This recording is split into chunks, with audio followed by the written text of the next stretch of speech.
Good afternoon, class. Good afternoon.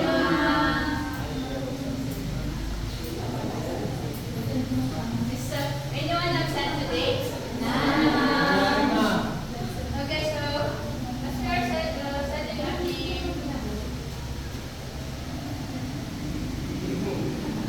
the presentation, I want everyone to stand up, please.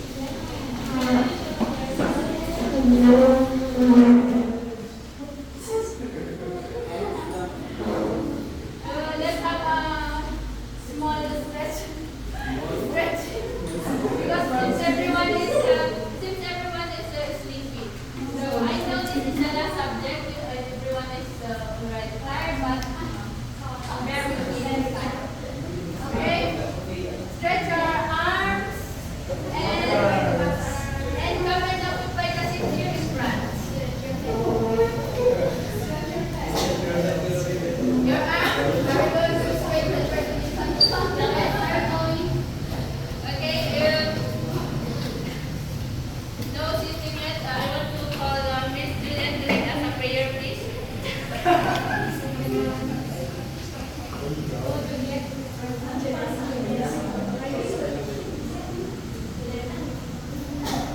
Miss Arlyn, lead us a prayer.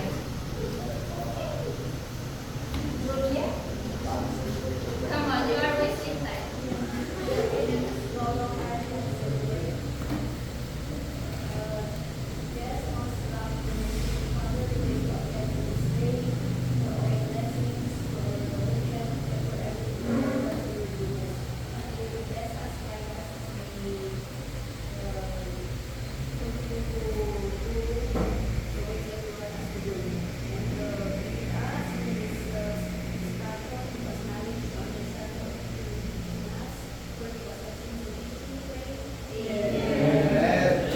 Take your seat, please, and please align your prayer. So, once again, good afternoon. As what you can see in front, my presentation, do you have any idea what we will be discussing today? Yes. Today we will be discussing the strategies in teaching prose. So you are future teachers, you are English students, and as expected, you will be teaching this in the future. So before we go into the discussion, I want you first to know our objective within this topic. So, Mr. Madaran, can you read the first? Define the strategies in teaching prose. Yes. Our goal here is to learn and define the strategies in teaching prose. And for the second one, please. Ay, apat? Stand up and read. Identify the strategies in teaching prose and perform the strategies in teaching prose. Yes, thank you. So, is our objective today clear to you? Yes, ma'am. Now I want you to count 1 to 7 as we group ourselves with 7 groups because we will be tackling 7 strategies and I want you to group into 7 groups. Let's start here. 1, 1, 2, 4, 5, 6, 7, 1, 5,